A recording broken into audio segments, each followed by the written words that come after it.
আসসালামু আলাইকুম ওয়া রাহমাতুল্লাহি ওয়া বারাকাতুহু। আজকে আমি আপনাদের সামনে সূরাতুল আসর তেলাওয়াত করব। আউযু বিল্লাহি মিনাশ শাইতানির রাজীম। বিসমিল্লাহির রহমানির রহিম।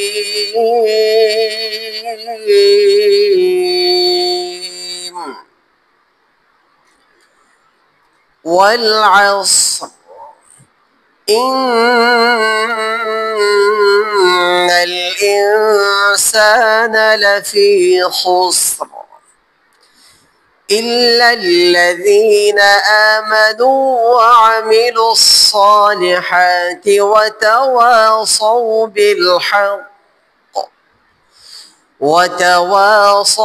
بالحق وتواصوا بالصبر। অর্থাৎ সময়ের শপথ, নিশ্চয়ই সকল মানুষ ক্ষতিগ্রস্ত, তবে তারা নয় যারা ঈমান এনেছে, সৎকর্ম করে, পরস্পরকে সত্যের তাকিদ করে এবং সবরের তাকিদ করে। এই সূরার মধ্যে আল্লাহ তাআলা সময়ের শপথ করে বলেছেন, এই সময় মানুষের জীবনের সবচেয়ে দামি জিনিস। কারণ আমাদের জীবনটাই হচ্ছে কিছু সময়ের সমষ্টি, আর এই সময়কে যারা কাজে লাগায় তারা সফল, আর যারা কাজে লাগায় না তারা বিফল। এই সময়ের অবহেলার কারণে পৃথিবীর সকল মানুষ ক্ষতিগ্রস্ত।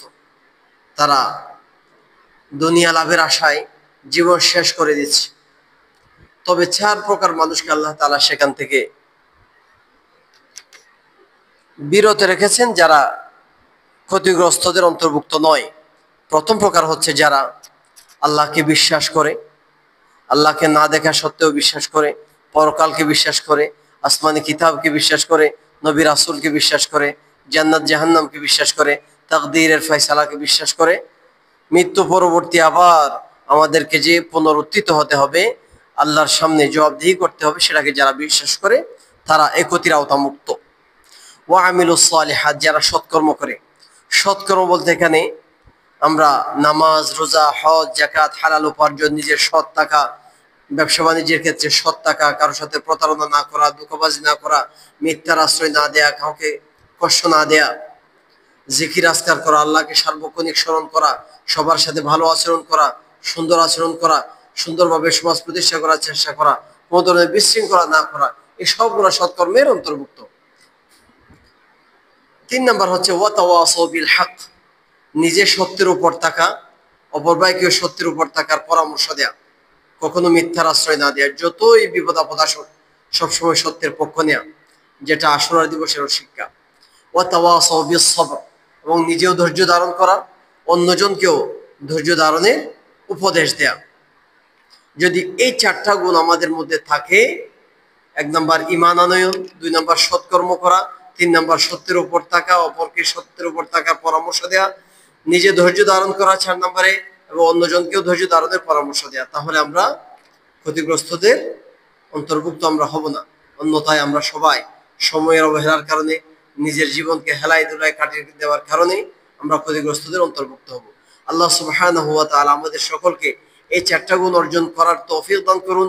সাথে সাথে সময়কে যথাযথভাবে কাজে লাগিয়ে ইহকাল এবং পরকালকে ধন্য করার তৌফিক দান করুন। সকলে বলেন আমিন। সাদাকাল্লাহুল আযীম।